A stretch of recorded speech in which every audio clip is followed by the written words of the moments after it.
ભાવનગર શહેરના તળાજા ખાતે રહેતા ઈસમ દ્વારા નકલી લાયસન્સ કાઢવામાં આવતા પોલીસ ફરિયાદ નોંધાવવામાં આવી।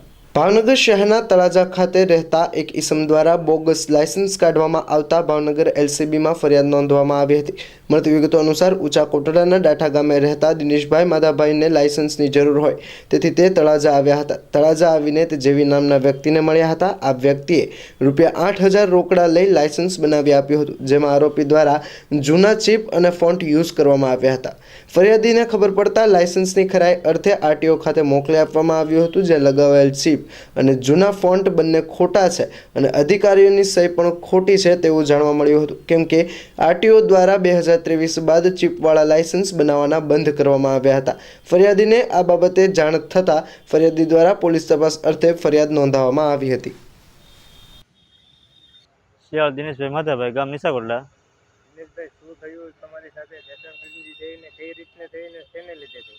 હવે મારા મોબાઈલમાં વોટ્સઅપમાંનું એડ્રેસ આવ્યું હતું કે લાયસન્સ છે, આધાર કાર્ડ છે, પાન કાર્ડ તમારે કાઢવા માટે આ નંબરનો સંપર્ક કર્યો, એટલે મેં એ નંબરમાં ફોન કર્યો તો કાંઈ વાંધો, તમારું લાયસન્સ નીકળી જાય કે 8,000 રૂપિયા થાય કે તો કાંઈ વાંધો, પરીક્ષા નહીં દેવી પડે, તમારે ખાલી ટેલિંગ દીધો હતો। મેં કાંઈ વાંધો નહીં, એટલે એને કીધા એ પ્રમાણે આધાર કાર્ડ, પાન કાર્ડ, ચૂંટણી કાર્ડ ને નાના પાસપોર્ટ કોપા 4 ડોક્યુમેન્ટ નીકળ્યા।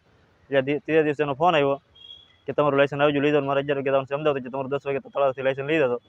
તો કાંઈ વાંધો નહીં, લાયસન્સ લેવા ગયો એટલે 8,000 રૂપિયા પર મને એને લાયસન્સ આપ્યું। એટલે મને અમારા ગામમાં ઝડપ કરવા ગયો બીજો પાસપોર્ટ લાયસન્સ, તાના બસના ડ્રાઈવરે જોયું એટલે કીધું કે આ લાયસન્સ ડુપ્લિકેટ છે। એટલે મેં ભાઈને ફોન કર્યો, કીધું લાયસન્સ કમ્પ્યુટર બતાવતો નથી, આ લાયસન્સ ડુપ્લિકેટ ઓરિજિનલ છે અને 15 દિવસ પછી તમારું લાયસન્સ શરૂ થઈ જાય 16મા દિવસે કે કાંઈ વાંધો। 16 દિવસ મેં રાહ જોઈ, ચાલુ છું ને એટલે ડાઠા પોલીસ સ્ટેશનમાં અરજી આપી। એને કીધું એ ભાઈને કાલે 2-3 દિવસમાં લઈ આવીશું, એટલે તમને ફોન કર્યો તમે અહીં આવી જતો। એટલે 2-3 મેં અઠવાડિયું રાહ જોઈ, અઠવાડિયા પાછો ફોન કર્યો મેં ડાઠા, કીધું શું છે કે ભાઈ બહાર છે આવ્યા નથી, આવે એટલે તમને જાણ કરીશું। મેં કાંઈ વાંધો નહીં, એટલે 1 મહિનો રાહ જોઈ, જે કાંઈ શું નહીં, એટલે ડાઠા આરટીઓમાં લાયસન્સ બતાવ્યો કે લાયસન્સ ઓરિજિનલ છે ડુપ્લિકેટ છે। હજી ડાઠાથી આરટીઓમાં મેં મને અહીંયા એસપી રૂમે ત્યાં મને કીધું ફરિયાદ લખાવી ગયો, અરજી આપી ગયો, એટલે અમે તપાસ લઈ તમારી હસ્તક કેટલા લાયસન્સ કઢાવવામાં આવ્યા છે? મારી હસ્તકમાં 3 લાયસન્સ કઢાવ્યા છે, 2 એની પાસે છે, 1 લાયસન્સ મારી પાસે આવ્યો છે। તમારું નામ? ઇન્દ્રજીત ટાંક, આરટીઓ ભાવનગર। જે તળાજાનું ડુપ્લિકેટ લાયસન્સ કાઢવામાં આવ્યું છે, કઈ રીતે કાઢવામાં આવ્યું, શું કહેશો છે? સવારે અરજદાર દ્વારા આરટીઓ ઓફિસે આવેલા અને એમને લાયસન્સ દેખાડેલું, એ લાયસન્સ તદ્દન બોગસ છે તથા અરજદાર તથા ભાવનગરની જનતાને જણાવવામાં આવે છે કે આવા કોઈ પણ વાતોમાં આવું નહીં તથા કંઈ પણ તકલીફ હોય તો તરત અમારો સંપર્ક સાધવો, અને એ લાયસન્સ તદ્દન બોગસ છે।